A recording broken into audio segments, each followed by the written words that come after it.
Bonjour, bonjour, Bakongomani. Bon, nana moi 30 minutes avant na kende osala makambo nanga. Na ngena sola na bino muke pona likambo ya general oyo batindaki na Uvira oyo ya Gasita oyo ya Mnyarwanda. Et que population kuna etelemi baboyi et puis bon, ce qui est vrai est que lobby nalandaki ba information ya Kivu balobi ke Gasita il était obligé pour la résistance quoi bato balingite bato Uvira baboyi penza. Bon, pour cela d'abord on va dire vive à la résistance, vive wazalendo et biso toza bazalendo tokoza loko mususu te. Biso tozali résistance, toza ba résistance jusqu'à la mort. Oui. OK? Bon, vive à la résistance, vive au wazalendo, vive au peuple babembe. Oui. Vive au peuple babembe, vive au peuple de Sud Kivu de babembe. Vous êtes vraiment un peuple. Oui. Muna comprendre l'élite, muna comprendre combat. Oui. Juu hatuko tunapigania mtu, hatuko tunapigania president, soit disant qu'on atafuta kubambia sema mko napigania Tshisekedi. Non, hamuko mnapigania Tshisekedi. Mko mnapigania budongo ya batate yenyu. Oui. Parce que les gens qui n'ont pas compris ça, il y a des gens qui sont en train de dire, oh, bazalendo bazako bundela Félix, ba bundela Félix. Non, on s'en fout de Félix. Nous d'abord on veut que Félix dégage. Oui. Mais le problème est que les Wazalendo ne sont pas en train de se battre pour garder Félix. Non. Les Wazalendo sont en train de se battre pour leur terre. C'est la résistance. Oui. C'est nous qui connaissons l'histoire de cette région. OK? Donc, les Wazalendo ne sont pas en train de se battre. Oh, bakotsa bango armé. Oh, bapesa bango, babanda kofuta bango lokola bato armé. Oh, bazalendo bazako lia biente. Oh, bazalendo bazako lala libanda. On s'en fout de manger. On s'en fout de salaire. On ne veut pas entrer dans cette armée qui est contrôlée par les Banyarwanda. Non, nous ne voulons pas être là-bas. OK? Les Wazalendo vont rester là. Les Wazalendo, ils vont rester là comme une résistance. Oui. Bazalendo babaki etu pale kwenye biko. Hakuna maneno aseme baba ingize mu arme gani mutenda kuingia amo. Arme ile yenye ko infiltre. Arme kwenye bakomanda bote na ba general bote ni Banyarwanda. Asenjo mutenda kuingia mu ile arme. Basi ba seduire kubambia seme muingie mu ile arme muhamuta ingia. Boko tate. Arme waneza ya binote. OK? Donc boti kala kaka bongo na résistance. Voilà. Bino nyoso bobi histoire Gasita balobio ba memaye akende kokoma komanda na Uvira. Mais biso tozo tuna Tshisekedi oyo président ya Mabuliri Njegu, président ya Zoba, président ya Mabuliri Njegu oyo président oyo soki ezali suma la malchance congolaise nde Tshisekedi. Bagasita wana nyonso wana na ba komanda na yo ba general wana si otinda ki bango awa na Kivu awa bazako biso kotinda bangote otindi bango kuna Kivu nyonso mibale kwei zoba bolole ya president moko boye bayebiso babino kotinda bango kuna te otindi bango na Nord Kivu na Sud Kivu. Gasita wauti Bukavu te Bukavu yuti ko kwei awa bagasita nde bazali ko contrôler makambo wana nyonso. Goma tango ekwe parce que otiaki ba généraux na yo kuna ya soit disant ya Banyarwanda. N'est-ce pas? Tele bolole ya président oyo. Nani Uvira ezali ko résister? Simon Ngioza susu ba Rwandais oyo tindaka na Nord Kivu na Bukavu na Goma, olingiozo bango lisusu omema bango lisusu na Uvira. Félix, soki oza complice te oza nini?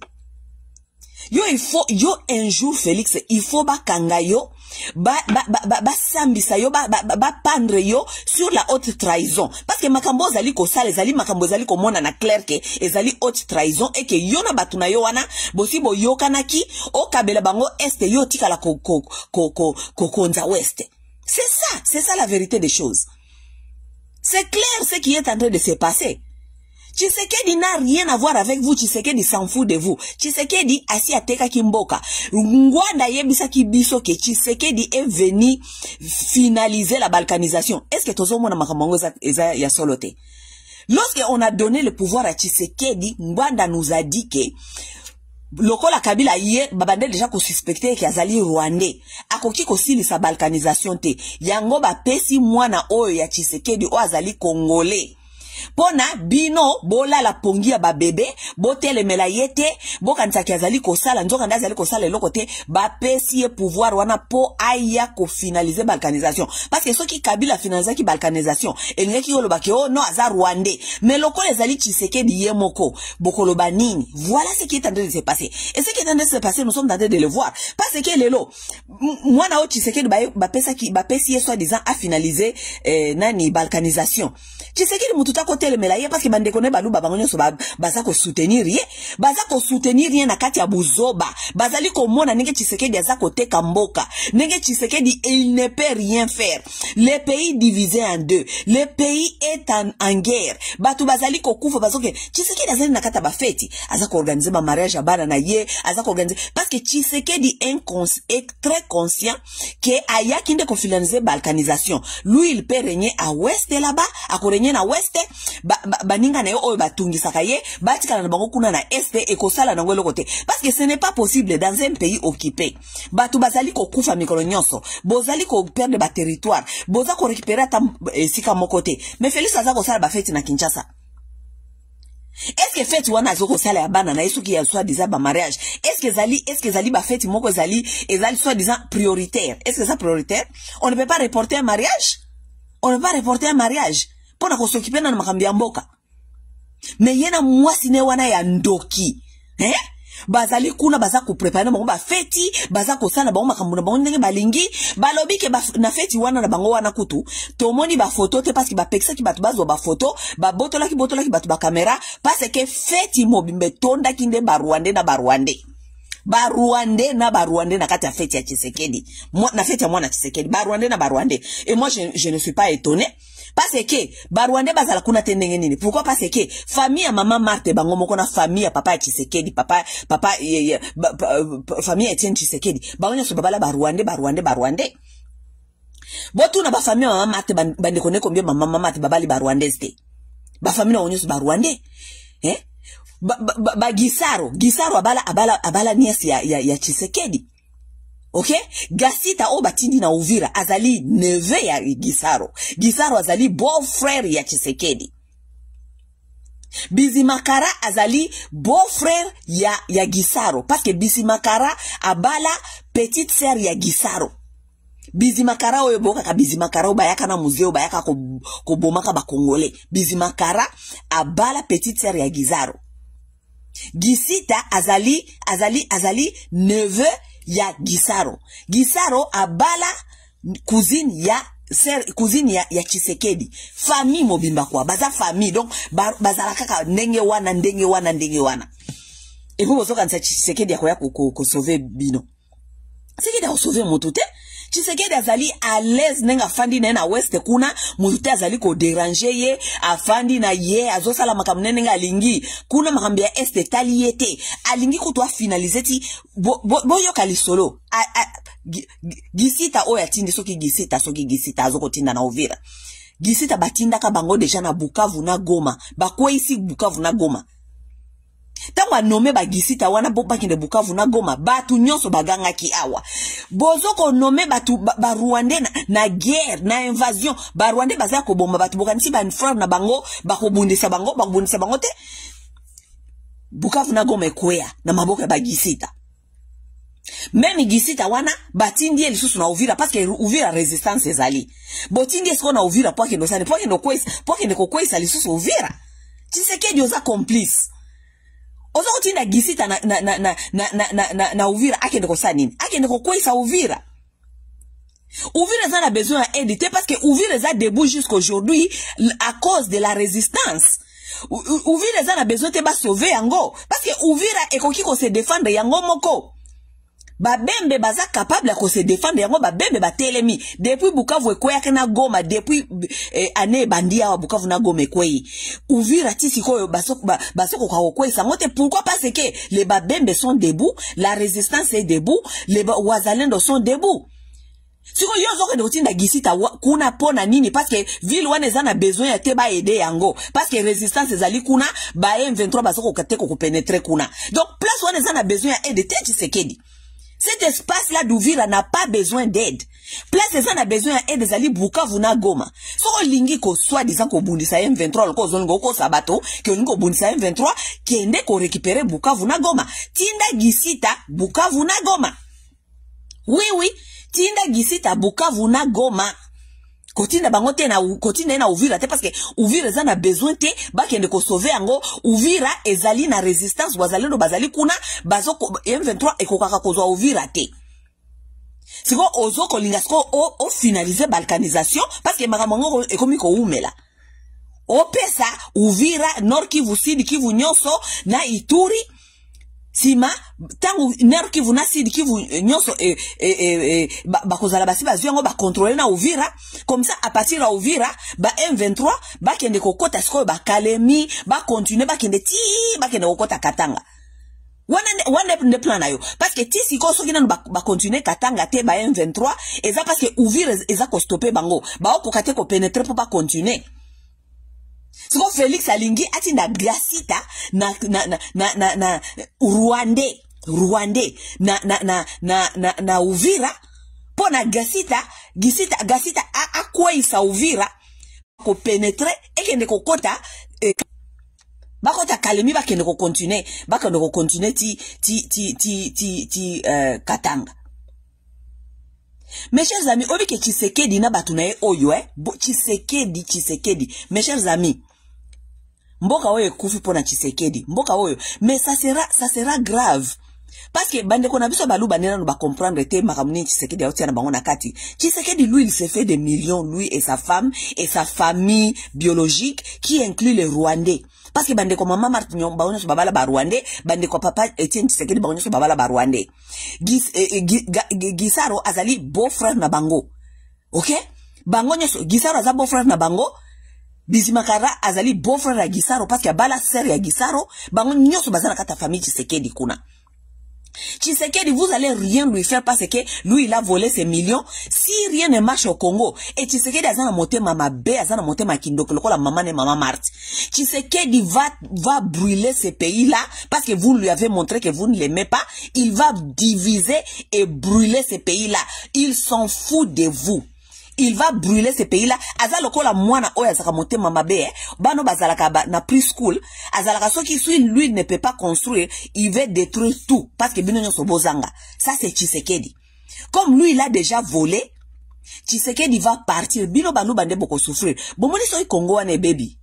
Balu babino nde boko souffrir parce que ce Congo comme divisé. Boye ba kesika nyoso bokende ba bengana bino.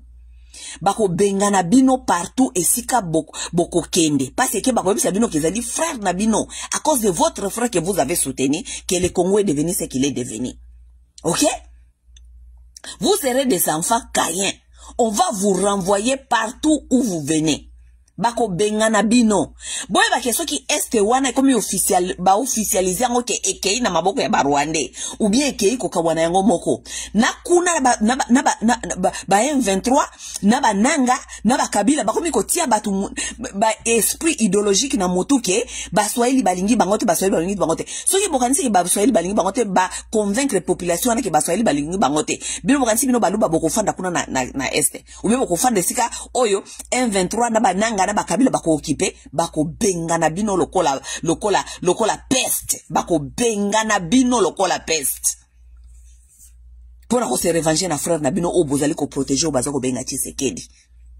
Boye ba keso mboka wane kabwani eke kaka toyoki kaka ke koma finaliser bongo e kabwana baluba isika nyonso bozali na ba Congo na ba Zaire na Bandundu na Kinshasa bako bengana bino kune pa ina bino isika Tshisekedi akosi bino ke kotongela bino azoko tonga pete azali na ye ko lia na présidence kuna na ba frère na ye na ba sœur na ye ba Rwandais na ba Nyankeru et avec tous ces gens là ils vont prendre leur argent ils vont partir boko sala nini.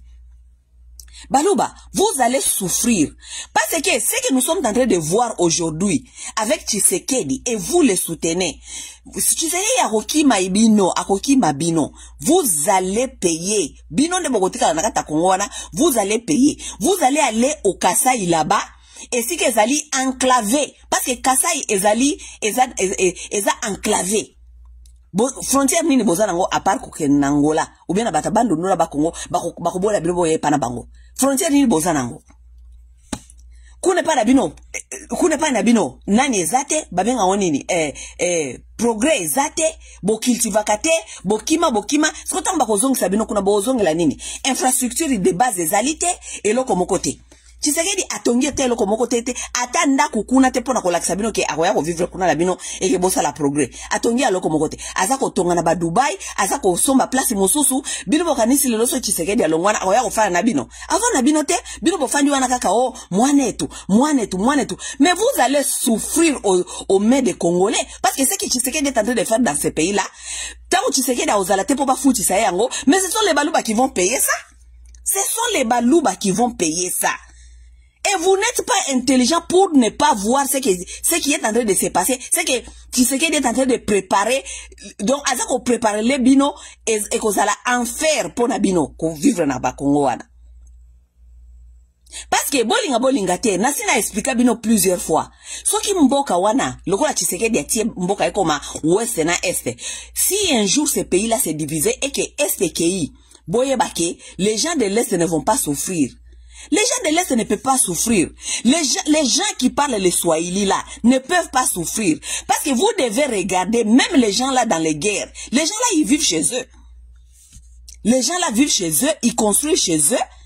Malgré l'incompétence de l'État, les gens là vivent chez eux, ils construisent chez eux, ils développent chez eux. Ça veut dire que soit basé kaka moi opportunité qu'on a indépendant, qu'on a la structure, qu'on se structure, qu'on s'organise. Bako bonga ya bien makasi parce que bazana na culture à développement. Na Congo mobimba batu bazana na culture à développement pour les gens qui parlent le Swahili, ça n'existe pas. Donnez ces gens-là l'opportunité de se développer, ils vont se développer bien. OK? Ça veut dire que ceux qui mboko wana oh Tshisekedi azali kotia lelo na kati ya nungu et kabwani. Les gens de l'Est, je vous dis, ou bien les gens qui parlent le Swahili, ils n'auront rien à perdre. Bino kuna eska bokotika la soki na West, eska Tshisekedi azoko lingatika la kuna na West a régner parce que Tshisekedi ayebike batu baoti epe musuku eza mingi batu baolo ba Kiswahili. Donc, il veut aussi s'en débarrasser. Il peut aussi vouloir s'en débarrasser pour dire que natike la bango kuna este, nganatika la a na weste, loko la ba kino baza ba zoba ba bolole, ba musala la bango kaka miziki bale, lo sambo, miziki bale lo sambo, ba o na ko gérer bango bien, na ko tika la nanga a président na renye nanga na ko mananga empereur, na ko changer constitution nenge na lingi, na ko sala onyo so na lingi. Akokipa kolinga kofanda pe na west afanda bongo atela kabino kaka ba miziki lokola yena nyakero bakomi ko sponsoriza ka ba miziki batela ba miziki bobina bale bokene ko beta bale bolia kate lokote akotika la kuna na west atika le président kuna. Mais j'adoute fort parce que je ne pense pas que ba Congo ya ba Congo na ba nundu pe ba kondimela ye akanga bango en otage ba kondimangote. Donc, Tshisekedi a cause peut-être obligé à tika la empereur ya bangala na baluba. Oui, parce que ba Congo peut pas continuer à ngote. Donc, nege tozali kotala nege makambo ezali koleka na ba nomination na ye ya ba Rwandais kuna na este. Après tout ce qui s'est passé, ba boto lebiso Goma, ba boto lebiso Bukavu, mais Tshisekedi azali ko se permettre kaka ko kende ko nomela kabiso ba Rwandais po ba kende susu na ba ville ya sika ba ko esa ba ville wana. Ba kota kana ba ville ya sika ba ko esa ba ville wana.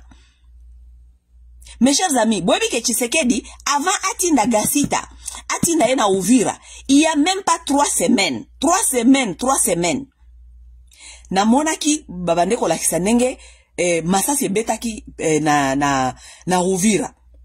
Masasi beti na Uvira, babio bazalendo, babeti ma masasi kuna, qu'est-ce qui s'est passé? J'ai regardé, j'ai vu que wazalendo babande ko expliquer balobi ke un bon matin, balamuki boye, bamoni des camions, et koti na ville. Parce que bango baza alerté. Wazalendo baza na bazamba, baza na ba montagne, baza ko mona balabala nyonso, ninge batu baza ko kota et entrer bazo contrôler, entrer na sortie à Uvira. Balobi bamoni des camions, tala des camions tondisi batu ezali koya. babandi ko s'alerter des camions zali ko ya me bazo ko bate ba camion ya nini babandi ko landelango camion na ye ba camion na ye kotiti na Uvira banani bakiti soi-disant banyamulenge bandi ko boyo kanga masolo na obetela bino soi-disant des camions ya banyamulenge e ye kokota na Uvira batuni bango bouti wapi bozo kende wapi oh bauti je ne sais pas soki wapi kuna epana bango kuna soki na bamulenge soki wapi ba ye na Uvira parce que ba ye soi-disant général na bango moko babomaki ye ba ye kolela ye na Uvira banani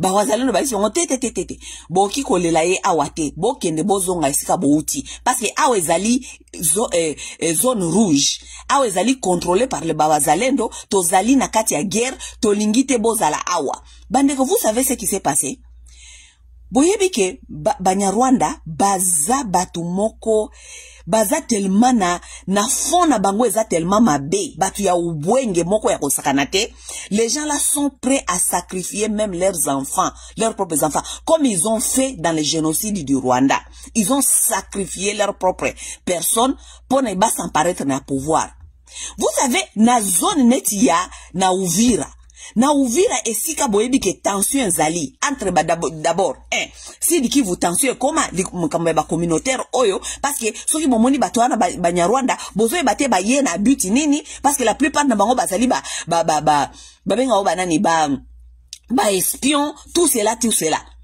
vous vous rendez compte na Uvira na ville ya Uvira esika wazalendo bazali contrôler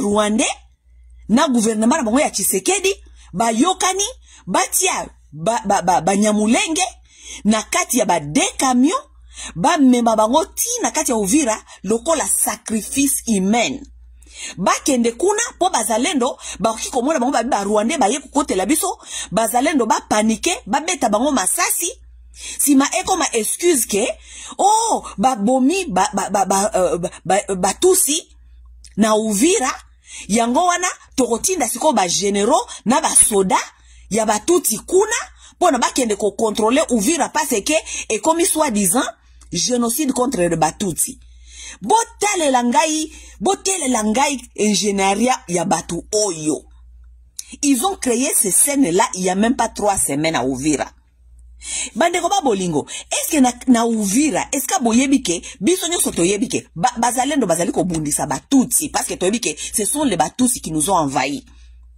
na esika boyebi ke bazalendo bazali balingi komona batuti awa te vous voulez me dire que les batusi vont entrer dans des camions remplis bakei ko s'exposer pona ba boma bango eza lokola sacrifice baboma bango pona ekoma alerte ke babomi batuti pona ekoma ke bakotinda siko généraux batuti kuna po contrôler parce que sinon ekomi makambu ya génocide contre les batuti et puis ekopesa lisusu Kagame comment ça veut dire ekopesa Kagame accès ya koya soi-disant na inkotani baya ko envahir Uvira soi-disant que les Batusi sont en danger on vient de tuer des camions de Batuti pour ba s'apparaître na Uvira agenda ya Kagame pe so ba s'apparaître na Uvira c'est facile ya ko attaquer Bujumbura regardez-moi ces gens ici parce que Uvira ezali ko empêcher bango ba continuer Kalemi ba continuer kokota Katanga et en même temps Uvira ezali ko empêcher bango ba envahir les batuti peut envahir à n'importe quel moment ba ko envahir Bujumbura. Donc ces gens-là ont mis des camions disponibles des soi-disant des batuti o bazali ko benga bango moko balobi o bazali banyamulenge d'où vient ces batuti là ngana yo toyebi te so ezali soi-disant ba vrai banyamulenge ou bien ezali batusi moko bauti sika ka Rwanda bakoti sikoti bango na ba camion ba mema bango na Uvira comme ça wazalendo paniquer mona bango beta bango masasi boma bango et comme un génocide contre les batuti comme ça imposer biso armée ya Batutsi na Uvira ba imposer la population armée ya Batutsi soit disant que ba bomi Batutsi. Merci Seigneur, les Wazalendo ont été très prudents. Ils ont accompagné ces deux camions-là kozongi sangoska bauti. Ba songobo bima awa, ezali zone rouge, tozana kati ya guerre, nous ne voulons pas vous voir ici. Ramenez ces camions d'où vous venez. Ba accompagner bangoti ba bimisa bango na ville. Nzokade dans 3 semaines après, Tshisekedi azali déjà si a nommé Gasita, baza kozela kaka, ba boma Batutsi wana, pona ba ya ko ba forcer bino sikoyo, parce que wana boza susu na choite. Ba forcer bino sikoyo ba généraux rwandais kuna, ba le bakio, ils sont là-bas pour leur survie, parce que au moni ba uti ko boma Batutsi kuna, ba bomi bango ebele, comme ça bo kanga ba photo botia yango communauté internationale, bo le bakezali pona survie na bango, yango wana botindi ba général kuna. Mais sikoyo, tangu kuna bango wana erate, kuna bangwana erate ya ko bomisa Batutsi na Uvira bamoni ba osala susu lo côté ba e ko forcer ko forcer batu Gasita talanga batoy. Mes chers amis, regardez-moi ces gens. Gasita azonga Kinshasa soki azana relation ya famille na Tshisekedi. Ça, ce n'est pas notre problème. Tshisekedi, batouana bala bango na famille na bino pa maman Marthe na papa tata na bino ya Tshisekedi. Ces gens-là qui restent dans vos familles, vous n'allez pas les imposer aux gens. Vous n'allez pas les imposer à la nation. Vous n'allez pas les imposer aux gens. S'ils sont dans vos familles, gardez-les dans vos familles, on s'en fout. Mais vous n'allez pas les imposer aux gens.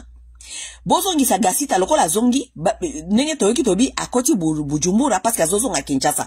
Bozongi sa Gasita na Kinshasa. Bo gade na kati ya famille na bino ya mama Marthe na ba Tshisekedi. OK? Botika Uvira tranquille. Soki bolingi ko pesa Gasita musala, bo pesa Gasita musala akende kuna na Bukavu. Akende ko récupérer Bukavu parce que Bukavu ezali soki soit disant zali soki général soki colonel bo pesa Gasita musala akende kuna na Bukavu akende ko récupérer Bukavu na Goma parce que Uvira ezali prise te Uvira ezali fine Uvira mutute bazana besoin bo défendre bangote bazana besoin ya ni renforcement ya Kinshasa bazana besoin te ya Kinshasa bazana besoin te ya FARDC. Parce qu'ils sont capables, tisiko bazali ko se garder bangomoko.